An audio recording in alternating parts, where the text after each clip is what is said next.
5 Tirania de Aço capítulo 387. Esse capítulo veio de novelfull.net. Por favor confira o site e link na descrição.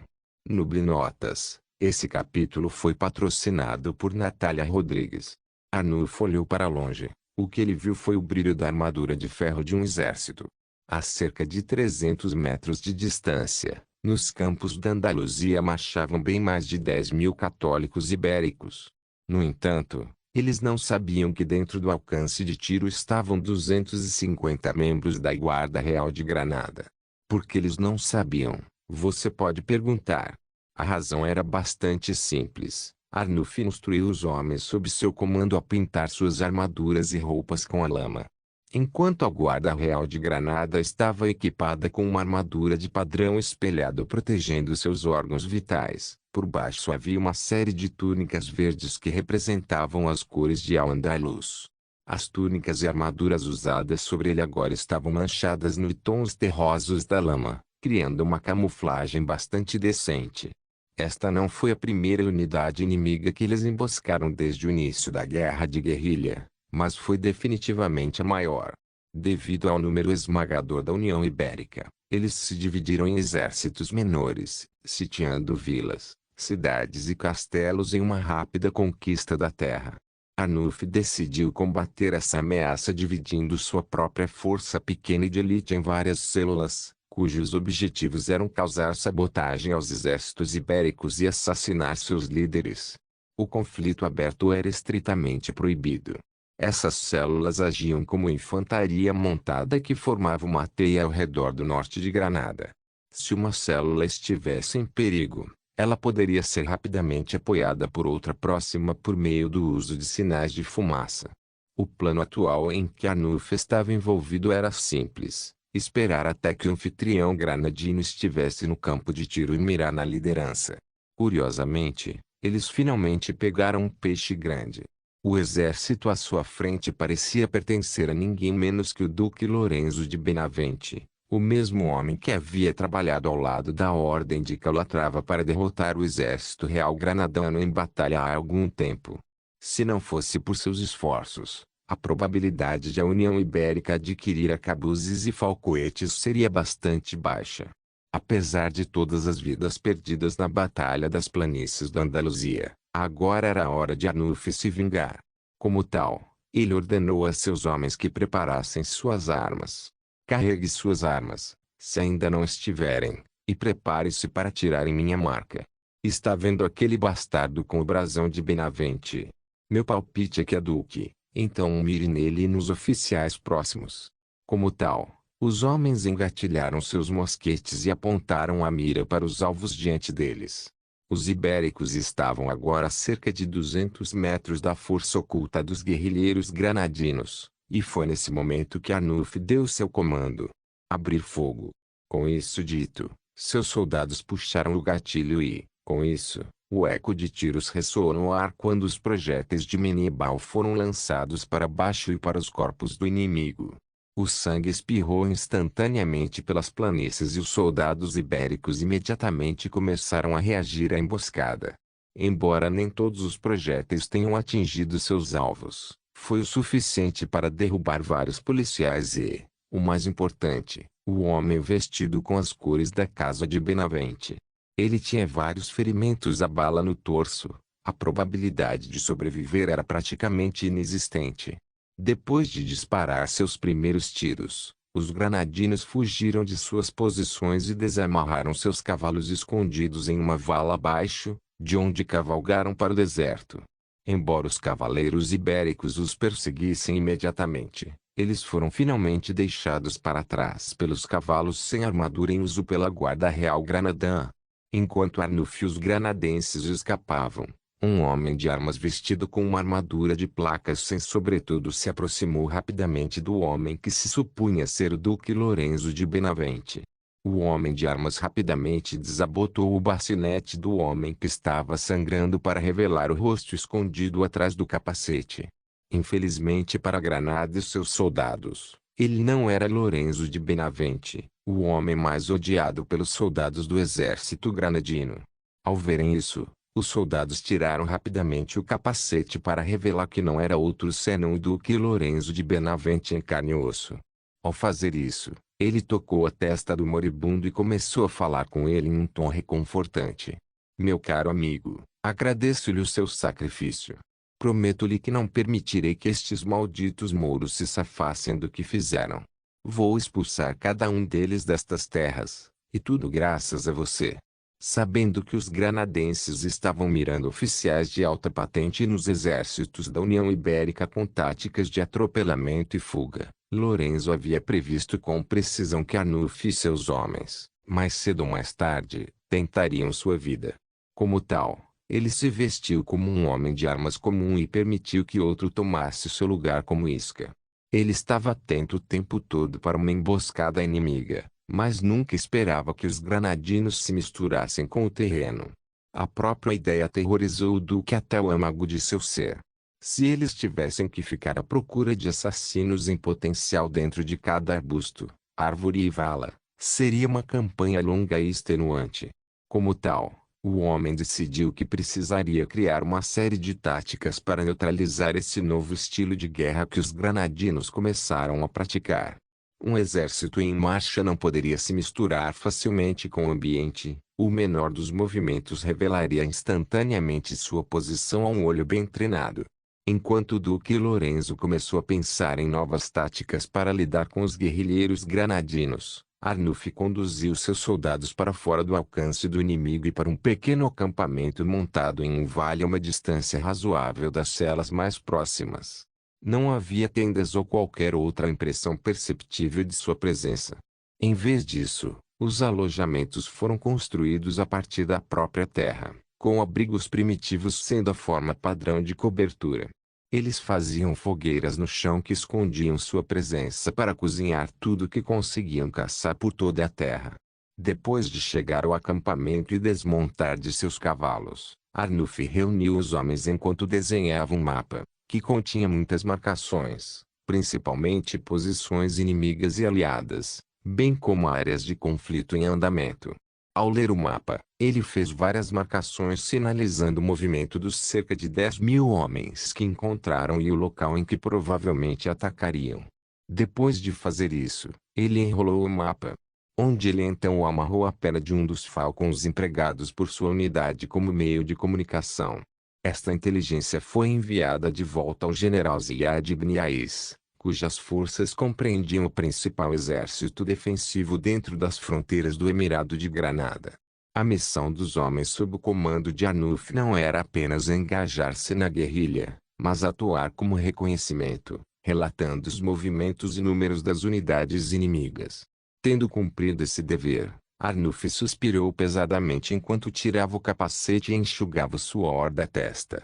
Depois de fazer isso, ele começou a expressar seus pensamentos sobre o conflito em andamento para um dos oficiais austríacos sob seu comando. Eu me pergunto se a primeira divisão será suficiente para lidar com o avanço ibérico. Todos os dias, católicos fanáticos chegam à Ibéria para se juntar à reconquista. O número deles cresce a cada dia enquanto o nosso diminui. É apenas uma questão de tempo antes de sermos derrotados. Rezo para que os reforços de Sua Majestade cheguem rapidamente. O oficial austríaco rapidamente agarrou o ombro de Arnulfo e o tranquilizou sobre sua futura vitória. Não se preocupe, você sabe tão bem quanto eu como uma única divisão é organizada. Ela é estabelecida com a intenção de fazer a guerra de forma independente, se necessário. 3 brigadas de infantaria chegarão, acompanhadas por uma única brigada de cavalaria e uma brigada de artilharia. 25.000 homens. Também ouvi dizer que eles serão equipados com algumas novas armas misteriosas, supostamente. Alguns desses novos rifles foram altamente eficazes na guerra pela independência. Não duvido que quando a primeira divisão chegar, vamos erradicar a União Ibérica de uma vez por todas e estabelecer um poderoso aliado no oeste. Ao ouvir essa garantia, Arnulfo começou a se sentir muito melhor sobre sua posição. Se eles pudessem continuar suas ações e atrasar o avanço ibérico por apenas mais alguns meses, a vitória estaria garantida. Ele mal podia esperar para ver que novas e magníficas armas o rei Berengar havia fornecido à primeira divisão. Como tal, os dois homens começaram a traçar novos planos para sua próxima ofensiva. Sua teia de células guerrilheiras certamente causaria uma enorme dor de cabeça para os comandantes ibéricos e as ordens dos cruzados que os apoiavam. Se eles poderiam ou não conter o avanço ibérico até que os reforços austríacos chegassem, ainda não se sabia. Tirania de Aço capítulo 388. Enquanto a guerra por Granada aumentava de intensidade, Berengar estava em casa atolado no negócio de industrializar o reino da Áustria. No momento, ele estava vendo os relatórios sobre o andamento de sua ferrovia, que estava sendo construída entre a capital e a importante cidade portuária do Reno.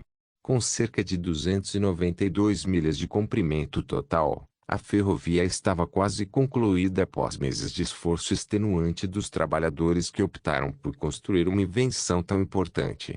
Berengar fez questão de pagar a qualquer pessoa remotamente associada à construção da ferrovia um bônus especial, impulsionando assim o desejo de trabalhadores qualificados para auxiliar no seu desenvolvimento. A primeira ferrovia seria construída na Áustria no final da primavera, após o que Berengar poderia começar a expandi-la para todos os cantos de seu reino. Com isso em mente, Berengar começou a projetar uma locomotiva adequada para conduzir seus vagões. Berengar escolheu uma locomotiva específica das memórias de sua vida passada como base para todas as futuras locomotivas a vapor. Este era o Union Pacific Big Boy, a maior locomotiva movida a vapor já construída em sua vida passada. Esta locomotiva era poderosa, confiável e durável. Francamente, Berengar pretendia que esses gigantes da indústria transportassem cargas e passageiros pelos confins de seu futuro império nas próximas décadas. Ele também passou um tempo projetando vários vagões projetados para diferentes propósitos.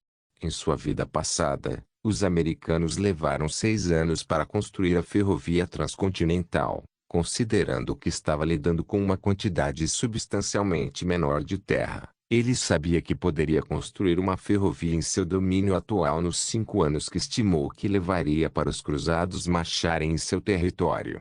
Berengar não estava apenas limitando seu mapa ferroviário ao seu território atual. Ele estava projetando uma estrutura rígida em todas as terras que desejava conquistar no futuro, de Königsburg no leste a Flandres no oeste e, finalmente, o litoral do Adriático no sul. Berengar passou horas projetando um enorme sistema ferroviário para garantir que o que ele imaginou que um dia se tornaria a pátria de seu futuro império estaria completamente conectado. Depois de Deus sabe quantas horas, Berengar foi finalmente interrompido de sua tarefa pelo som de uma batida na porta. Não era a batida suave padrão geralmente acompanhada por uma de suas mulheres. Em vez disso, foi a batida firme que só um homem poderia produzir. Como tal, o interesse de Berengar foi imediatamente captado. A menos que fosse algo urgente ou alguém importante, seus guardas raramente permitiriam que alguém entrasse em seu palácio, muito menos em seu escritório. Com isso, Berengar imediatamente chamou quem estava atrás da porta. Está aberto. Quando a porta se abriu, revelou ninguém menos que o baronete amigo íntimo do rei, Ludwig Schmid. O baixinho mais velho trazia nas mãos uma vitrine de madeira que imediatamente capturou o interesse de Berengar. O homem mais velho rapidamente se aproximou de seu rei com um sorriso estampado no rosto antes de colocar o recipiente em sua mesa. Sua Majestade, venho trazendo presentes. Como você sabe, o revólver de serviço 1422 está passando por testes de campo há algum tempo.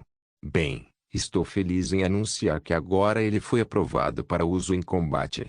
Como tal, eu estou aqui para lhe dar o primeiro revólver da linha de produção para que você possa proteger adequadamente seu corpo no campo. Berengar olhou para o revólver de serviço dentro do estojo com um brilho de alegria em seus olhos de safira. Não era apenas uma arma funcional, mas também uma obra de beleza em sua opinião.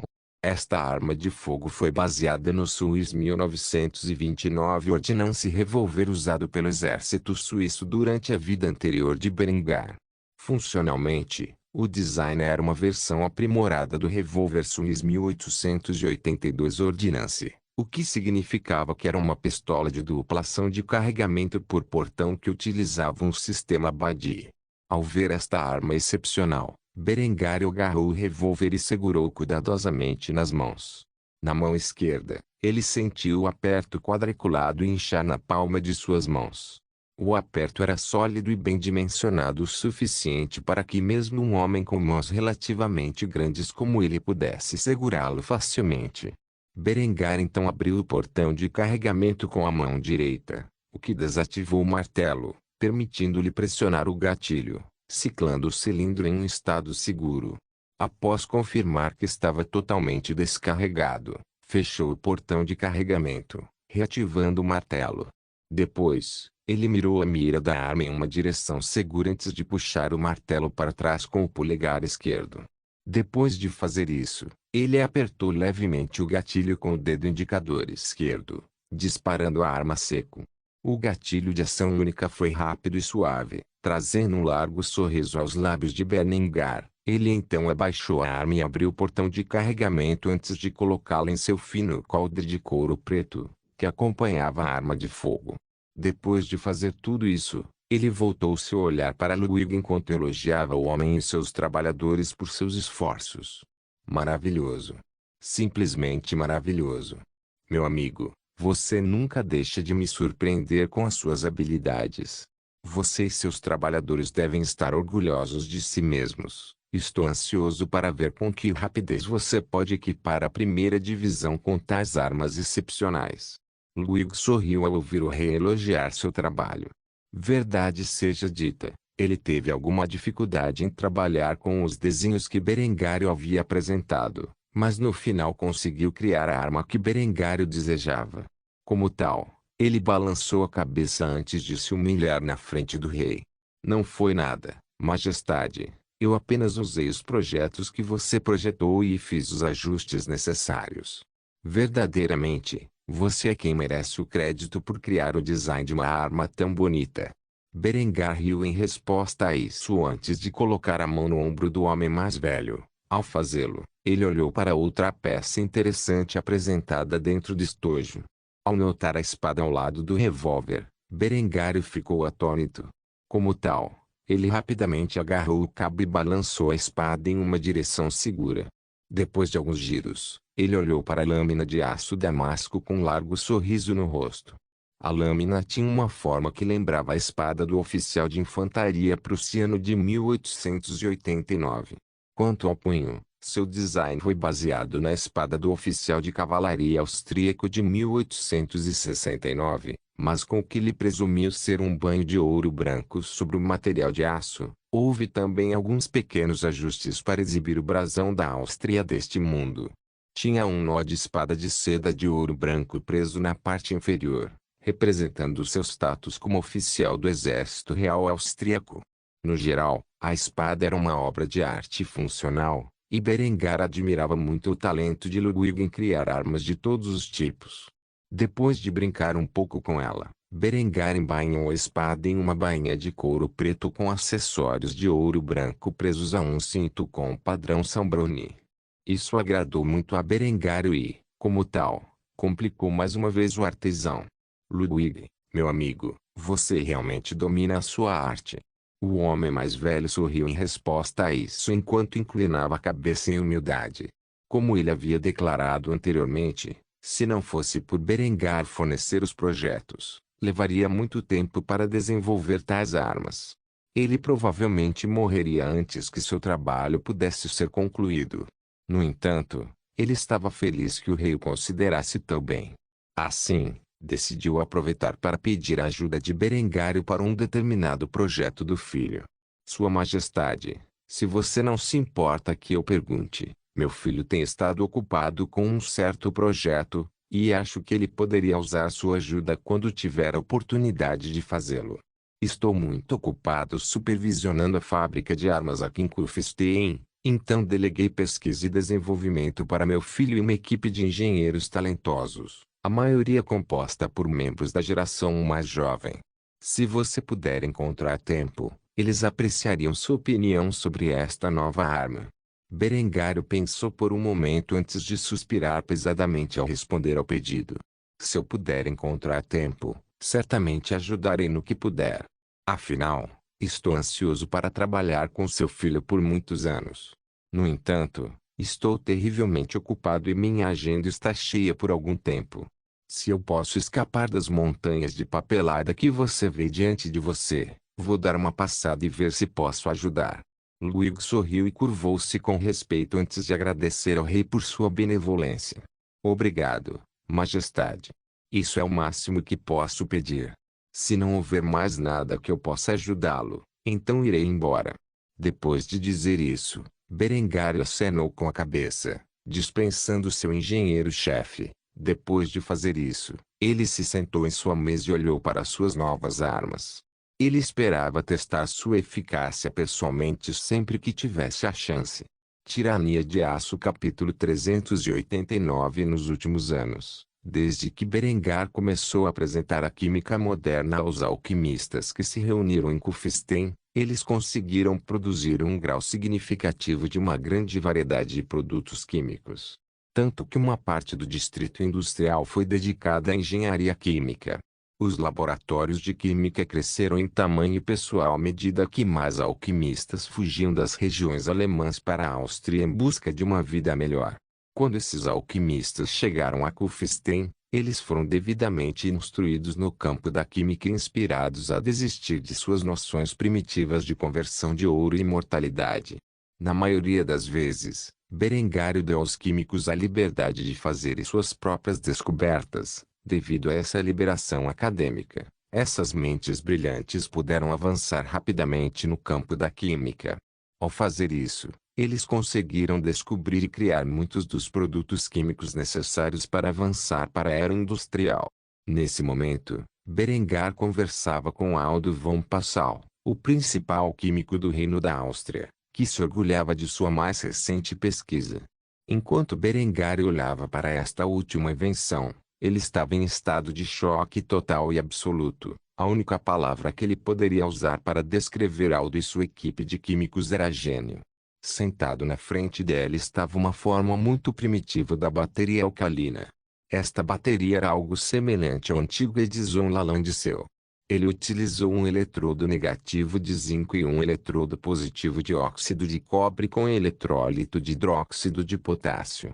Neste ponto, Berengar estava pensando seriamente em criar algum tipo de prêmio para dar a seus cientistas que realizassem feitos fantásticos como este.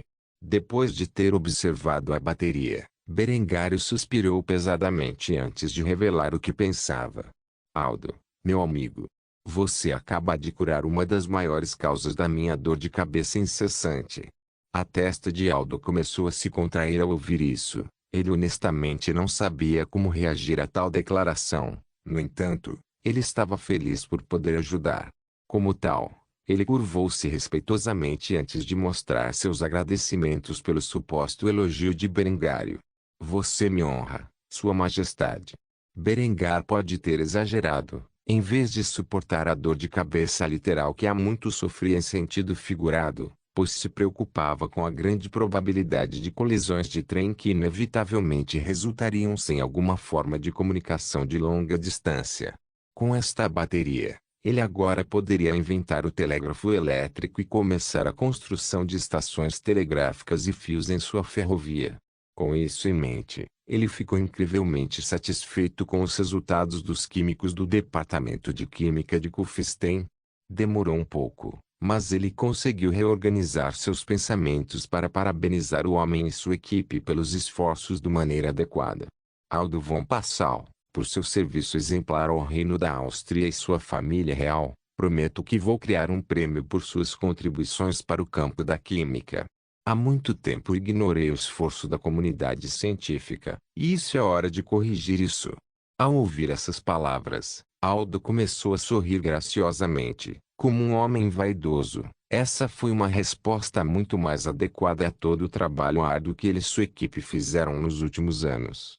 Embora Berengar possa ter dado a eles o conhecimento básico por trás da ciência da química, Foram seus esforços que levaram à descoberta dos produtos químicos que se tornaram a espinha dorsal da indústria austríaca. Assim, ele curvou-se respeitosamente e agradeceu devidamente ao rei por suas observações. Sua Majestade, palavras não podem expressar minha gratidão por suas amáveis palavras. Berengário olhou para Aldo com exaustão. Esse cara nunca desistiu de uma oportunidade de beijar sua bunda. Se Aldo não tivesse se destacado em sua carreira, provavelmente Berengário nunca falaria com o homem, pois tinha desdém por Simmen.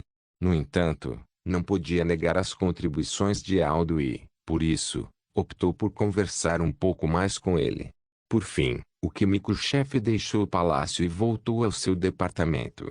Levaria um bom tempo até que essas baterias pudessem ser produzidas para garantir um suprimento constante de energia para sua futura rede telegráfica. Mas quando isso acontecesse, Berengar e seu exército seriam capazes de se comunicar rapidamente em seu reino, o que foi útil além da medida. Se suas fronteiras fossem atacadas a qualquer momento, ele poderia enviar um telégrafo pedindo reforços e imediatamente os homens poderiam ser enviados para vagões de trem com seus suprimentos, onde seriam rapidamente enviados para a linha de frente. Quando comparado aos seus inimigos, que ainda usavam mensageiros e pombos-correio como meio de comunicação, Berengar teria uma vantagem enorme durante as operações defensivas. Depois de refletir sobre isso por alguns minutos, Berengário começou a trabalhar fazendo planos para o primeiro telégrafo, que usaria essa nova bateria proto-alcalina como fonte de energia. Um telégrafo elétrico era um projeto relativamente simples quando comparado aos avanços mais modernos na comunicação de longa distância. Fundamentalmente, era operado usando o código Morse, que utilizava uma série de pontos e linhas para cada letra do alfabeto. Ele conseguiu isso usando um eletroímã, uma bateria, a chave Morse e um fio longo conhecido como cabo. A chave Morse foi conectada ao nó positivo da bateria por meio de um cabo, enquanto o terminal negativo foi conectado ao terra. Da chave Morse, o cabo se ligava ao eletroímã e à base. Uma armadura foi unida na mesma plataforma que o eletroímã e foi operada por uma grande mola. Quando montado, bastava usar a tecla Morse para enviar mensagens pelo cabo para outro destino. Daí a necessidade de fios telegráficos serem construídos em longas distâncias, assim como os fios telefônicos eram feitos no século XX. Quanto ao telégrafo sem fio, este necessitaria de ondas de rádio, e Berengário ainda não dispunha de meios para produzi-las. Por ora, o telégrafo elétrico lhe atenderia. Agora que Berengário dispunha de meios para criar uma bateria, faltava-lhe apenas fazer uns eletroímãs rudimentares, para os quais dispunha de todos os materiais necessários à sua construção. Um eletroímã primitivo consistia em pouco mais que um núcleo de ferro, com um fio de cobre enrolado em torno dele e conectado a uma bateria. Assim, ele não precisava se preocupar em adquirir os suprimentos necessários para construir tais coisas. Com as plantas do primeiro telégrafo concluídas, Berengar decidiu iniciar a construção de fios e estações telegráficas ao longo de suas ferrovias e dentro das estações ferroviárias. Quanto aos telégrafos em si, eles teriam que ser implementados lentamente ao longo do tempo. Afinal, levaria um tempo para montar uma nova fábrica de baterias. Em última análise, era provável que levasse anos para que esse projeto fosse concluído. Ainda assim, Berengar estava confiante de que, quando seus inimigos invadissem seu país, ele teria ferrovias e estações telegráficas conectando seu reino, permitindo-lhe assim uma vantagem tecnológica severa sobre os cruzados em termos de comunicação de longo alcance. Tendo terminado o trabalho do dia, Berengário saiu imediatamente de seu escritório, onde logo encontrou seu filho Hans procurando pelos corredores de maneira suspeita. Curioso para saber o que o menino estava olhando, Berengar foi até o filho e imediatamente perguntou sobre suas ações. Hans, o que você está fazendo? O menino sorriu imediatamente ao ver seu pai. Ele não hesitou em anunciar o que exatamente estava fazendo que o fazia parecer tão suspeito. Estou procurando Verônica. Estamos brincando de esconde-esconde. Ao ouvir isso, Berengário sorriu. Embora houvesse uma diferença de idade de aproximadamente 5 ou 6 anos entre as duas crianças, parecia que elas estavam se dando muito bem. Não havia dúvida de que Verônica tinha poucas opções de companheiras de brincadeiras no Palácio Real. Como tal, ela começou a sair com Anzo e com a ainda mais jovem Helga, agindo quase como uma irmã mais velha dos dois. Berengar notou imediatamente uma mesa próxima coberta por uma toalha de mesa. Enquanto ele falava com Hans, a toalha da mesa se movia levemente. Considerando que as janelas estavam fechadas e não havia brisa dentro do palácio, Berengar sabia que era provavelmente onde a jovem estava escondida. Com isso em mente, ele se ajoelhou ao lado de seu filho e sussurrou em seu ouvido: "Ela está escondida debaixo da mesa no corredor." Um sorriso presunçoso apareceu no rosto de Hans quando ele ouviu esta informação e silenciosamente acenou com a cabeça como forma de reconhecimento. Depois de fazer isso, ele caminhou calmamente até a mesa antes de levantar o pano, revelando a jovem escondida embaixo. Ela imediatamente começou a fazer beicinho e protestar contra sua descoberta. "Como você sabia?" Hans não desistiu do fato de que seu velho havia revelado a localização dela para ele. Em vez disso, ele cruzou os braços com uma expressão vaidosa no rosto. Ao fazê-lo, ele falou com orgulho, de uma maneira arrogante que apenas um jovem príncipe como ele poderia fazer. "Você está questionando meu intelecto alemão superior?" Era bastante óbvio que um boêmio como você se esconderia debaixo da mesa como um rato comum. O sorriso de Berengar imediatamente se transformou em uma expressão estranha. Ele não sabia onde o menino aprendera tais provocações raciais. Ainda assim, tais palavras arrogantes fizeram Verônica fazer beicinho ainda mais. Ao ver isso, Berengar tentou mediar o conflito e assim pressionou a mão no ombro do filho antes de repreendê-lo. "Hans, não é apropriado dizer tais coisas. Verônica é sua amiga. Você deveria guardar tais comentários para seus inimigos. Não há razão para humilhar a pobre garota.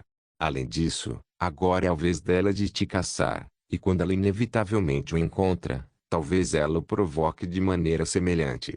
O menino imediatamente soube o que o seu pai estava dizendo e acenou com a cabeça em concordância. Embora ele não tenha se desculpado com a ex-princesa da Boêmia por seus comentários, ele decidiu que não iria mais abusar verbalmente da garota no futuro. Afinal, seu pai estava certo. Ele deve tratar seus aliados com dignidade enquanto humilha seus inimigos. Ao ver que os dois meninos se davam de novo, Berengário retirou-se de cena deixando as crianças com as suas brincadeiras. Ele tinha muito para o que se preparar, afinal, as coisas estariam, sem dúvida, mais animadas dentro do palácio em alguns meses.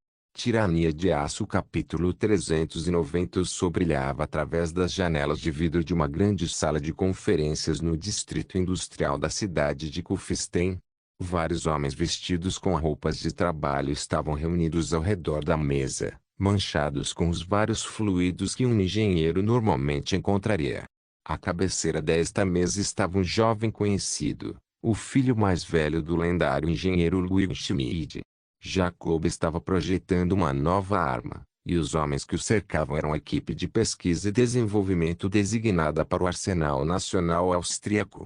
Normalmente, Ludwig estaria nessa reunião, mas o homem estava envelhecendo e tinha muitas outras tarefas para cumprir. Pensando nisso, colocou o filho mais velho como chefe do departamento de pesquisa e desenvolvimento. No momento, Jacob e seus engenheiros estavam trabalhando juntos para projetar um substituto para as velhas granadas de ferro fundido que eram essencialmente nada mais do que uma bola de ferro oca cheia de pólvora negra e utilizavam um fósforo de combustão lenta para detonar. Embora o poderoso rei da Áustria, Berengar von Kufstein, tenha lançado as bases para o desenvolvimento de armas e munições, uma certa responsabilidade recaiu sobre esses homens. E foi com isso em mente que eles trabalharam fervorosamente para viver de acordo com os padrões de seus respectivos cargos. O desenho rudimentar sobre a mesa era semelhante a um Stellan de Granate ou granada da vida passada de Berengar. Muito parecido com a variante chinesa da granada do século XX, eles optaram por usar TNT como o composto explosivo contido dentro. No entanto, Eles estavam lutando para finalizar o projeto em relação ao sistema de ignição. Por enquanto, eles não conseguiam pensar em uma maneira de acender a granada com segurança. Bem quando eles estavam prestes a desistir completamente do projeto, uma batida ressoou por toda a sala, originada nas portas da sala de conferências. Pouco depois, as portas se abriram para revelar a elegante figura do jovem rei da Áustria. Ao ver seu monarca entrar na sala, todos os engenheiros ficaram em silêncio mortal, pois não esperavam sua chegada e não sabiam como reagir adequadamente. Berengar tinha uma expressão digna em seu rosto enquanto explicava seu motivo para passar por aqui. Desculpe se estou interrompendo sua pequena reunião, mas Luigi me informou que vocês podem precisar de alguma ajuda sobre o que quer que estejam planejando. Tem 1 ou 2 horas de sobra aí, como tal. Decidi passar por aqui. Depois de ouvir isso, Jacob engoliu a saliva acumulada em sua boca antes de responder aos comentários de seu rei. Seria uma honra para Sua Majestade nos ajudar com nosso mais novo projeto. Dito isso, o jovem engenheiro estendeu o papel, que continha os detalhes do protótipo da granada. Berengar olhou para ele por alguns momentos com uma expressão divertida. Ele achou interessante como esses engenheiros começaram a montar algo que ele já planejava introduzir em um futuro próximo. Depois de examinar o dispositivo, ele percebeu instantaneamente com o que eles estavam lutando e rapidamente agarrou uma caneta tinteiro próxima, onde começou a fazer alterações no sistema de ignição. A granada não era um dispositivo excepcionalmente complicado e, verdade seja dita, esses homens estavam pensando demais nesse componente específico. O método real de sua vida anterior era relativamente grosseiro, ao contrário de outros projetos. Não usava algo semelhante a uma tampa de percussão para acender o composto explosivo. Em vez disso, tinha um cilindro de chapa de aço embutido na parte superior do cabo, conectado ao detonador. Um cordão de puxar percorria todo o comprimento do cabo oco de madeira e se projetava de baixo. Com este método, bastava puxar o cordão. Isso arrastaria uma haste de aço áspera através do ignitor interno, onde a abrasão do contato com a haste de aço causaria a ignição do fusível. Depois que isso fosse alcançado, levaria cerca de 4,5 segundos para o fusível em chamas atingir o enchimento explosivo onde detonaria. Depois de fazer esse pequeno ajuste na granada, Berengar fez algumas outras pequenas adições ao design, como um clipe para que as granadas pudessem ser facilmente presas ao cinto de um soldado. Quando ficou pronto, ele o exibiu aos engenheiros com uma expressão presunçosa no rosto. Eu acredito que isso resolveu as dificuldades que você estava tendo, não é? Depois de ver o projeto completo, os engenheiros ficaram maravilhados com seu rei. Em questão de minutos, ele resolveu os problemas que eles passaram semanas pensando. Que tipo de intelecto esse homem tinha? Tendo completado o design básico da Stick Grenade, Berengar levantou-se de seu assento e caminhou em direção às portas, deixando para trás uma frase final antes de partir.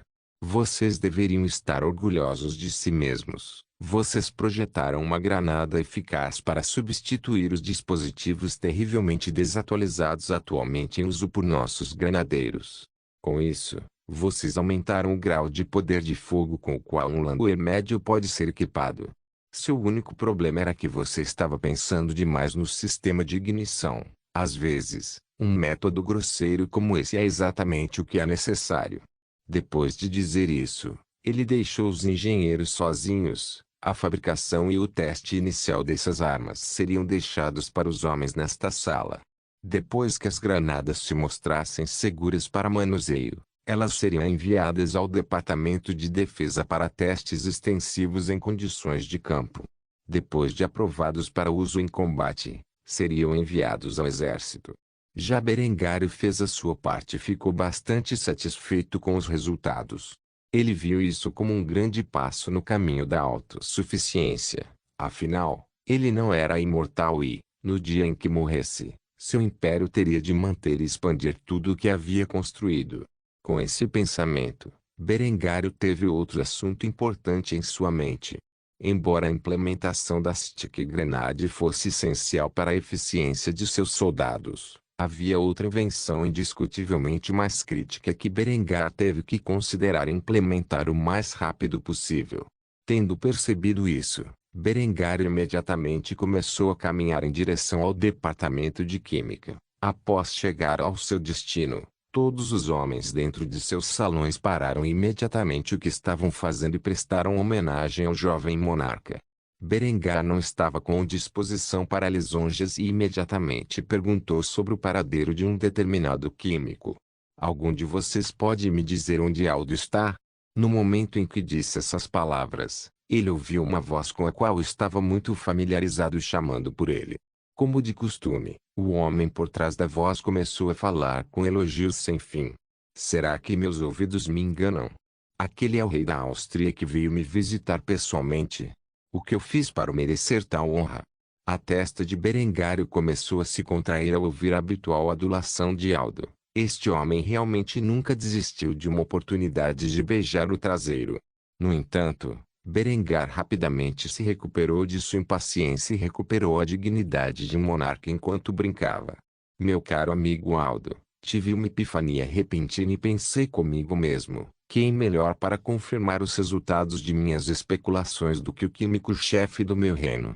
Aldo imediatamente começou a bajular Berengário ainda mais, ao mesmo tempo em que ia direto ao ponto. Oh, rei Berengário, eu sou verdadeiramente digno de sua atenção. No entanto, eu ficaria mais do que feliz em entreter outra de suas ideias brilhantes. Mostre-me exatamente o que você tinha em mente. Tendo ouvido isso, Berengário não perdeu tempo. Ele imediatamente agarrou o quadro negro próximo e começou a escrever a fórmula geral da nitrocelulose, o componente crítico do pó sem fumaça. A nitrocelulose era essencialmente pouco mais que celulose tratada com uma mistura de ácido nítrico e sulfúrico. De fato, já há algum tempo, o Departamento de Química de Kufstein vem experimentando a celulose desenvolvida a partir da fibra do cânhamo. Como tal, eles tinham um pequeno estoque do material por aí. Na vida passada de Berengar, o algodão era o principal material usado para criar celulose, daí o apelido de guncotum. Afinal, até 90% da planta poderia ser convertida no material. No entanto, o algodão não podia crescer dentro das fronteiras da Áustria. Assim, o cânhamo era uma alternativa decente. Embora o cânhamo possa gerar apenas 70% do material conhecido como celulose, pode-se cultivar 3 vezes mais cânhamo do que algodão em um único acre. Depois de examinar a fórmula por alguns momentos, Aldo e seus químicos imediatamente olharam chocados para Berengário. No entanto, eles não puderam confirmar os resultados no momento. Tal fórmula poderia, teoricamente, provar ser válida. Tendo fornecido aos químicos a receita da nitrocelulose, Berengar começou a se afastar do departamento de química de Kufstein, deixando para trás uma única frase ao fazê-lo. Vou deixar você com seu trabalho. Foi somente depois que sua figura desapareceu de vista que os químicos imediatamente começaram a trabalhar na criação de pó sem fumaça. Dentro de 2 semanas, um relatório totalmente detalhado sobre suas descobertas seria colocado na mesa de Berengar. Não se esqueça de deixar o link e de se inscrever no canal. Caso queira contribuir de alguma forma com o canal, entre em contato comigo pelo Instagram do canal. O link do Instagram do canal estará na descrição do vídeo. Por favor, certifique-se de verificar meus outros vídeos. Tenho certeza que você vai gostar deles. Solem irmãos.